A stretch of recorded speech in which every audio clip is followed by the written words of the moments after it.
kembali lagi bareng aku, Rainla Sando Purnama dari kelas 11 S13. Nah, di video kali ini tuh aku akan membahas sebuah kasus yang berjudul Dua Preman yang Memalak Guru TK. Nah, jadi sebelum kita masuk ke pembahasannya, kita akan jelasin dulu nih latar belakangnya, atau aku akan menjelaskan latar belakangnya dulu. Oke, jadi kejadian ini tuh terjadi pada tanggal 15 Februari tahun 2025. Kejadian ini terjadi di Pamulang, Tangerang Selatan, di mana dua preman melakukan aksi arogansi terhadap guru TK. Aksi ini menimbulkan kepanikan di kalangan guru dan anak-anak yang sedang berlatih drum band.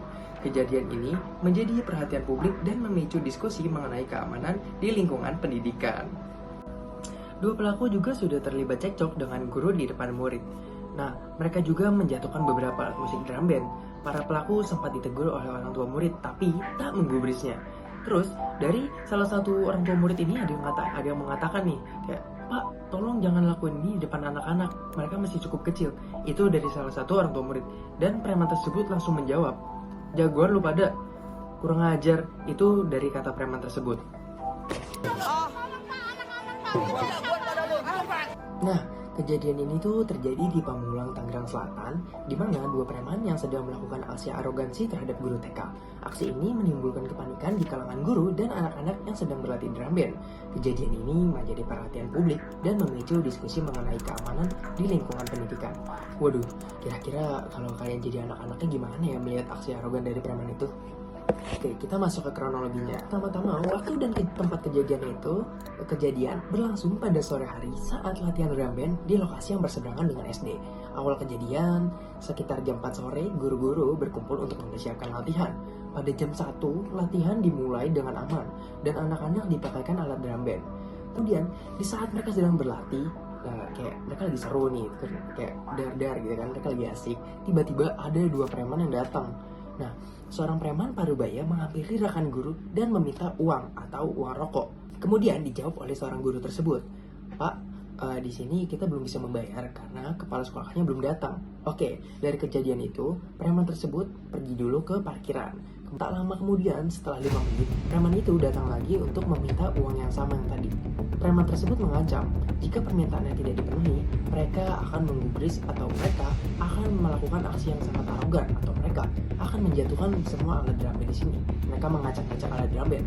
Nah, sejak saat itu juga, para guru sempat panik dan anak-anak pun mulai dibawa masuk ke dalam. Karena dari video yang sudah tersebar tadi, kemudian polisi pun tak butuh waktu 24 jam. Mereka langsung menemukannya. Aksi dua pelaku tersebut langsung diamankan. Serta dua pelaku pun disangkakan pasal 2 ayat 1 Undang-Undang Darurat Nomor 12 tahun 1951 yang mengatur pidana penjara 10 tahun. Selain itu, mereka juga dikenakan pasal 170 KUHP dan atau pasal 351 KUHP serta pasal 352 KUHP.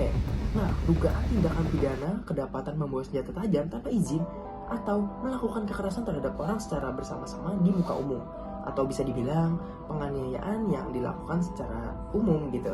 Jadi pelaku ini tuh kayak mereka menggunakan senjata tajam tanpa izin dan tanpa alasan yang jelas.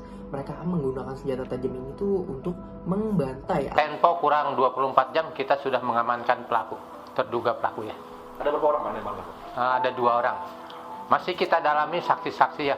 Tidak hanya menindak sang preman, polisi juga akan memberikan trauma healing kepada anak-anak TK yang menyaksikan langsung peristiwa itu. Mengapa negara yang katanya menjunjung tinggi iman masih saja banyak preman? Nah, teori ini tuh termasuk ke teori psikodinamika, teori yang menjelaskan hubungan antara pikiran, perasaan, dan perilaku manusia. Nah, kenapa kita menggunakan teori psikodinamika ini? Teori ini tuh menekankan bahwa konflik batin yang belum terselesaikan di masa kanak-kanak merupakan penyebab perilaku dari manusia. Konfliknya itu adalah konflik dengan orang lain. Kenapa? Karena konflik ini tuh terjadi dari dua orang yang sedang bertentangan atau dua kelompok yang tidak berkenal tetapi sedang bertentangan. Untuk penyelesaiannya mungkin bisa dari menurut web itu lebih jelasnya dapat dilakukan melalui jalur hukum pidana dan non hukum pidana. Jadi untuk penyelesaian jalur hukum yang non pidana itu ada programnya, program pencegahan kriminalitas dan pemberdayaan ekonomi, meningkatkan akses pendidikan, kebijakan sosial, patroli kepolisian, memobilisasi masyarakat dalam usaha menanggulangi kejahatan. Upayanya ya upaya preventifnya itu seperti himbauan atau suatu kasus tertentu. Nah, untuk jalur upaya penyelesaian kriminal jalur hukumnya itu mungkin para pelaku itu bisa dikenakan pidana ya. Jadi kayak mungkin video kali ini itu aja, dan mungkin hanya itu yang bisa aku bahas.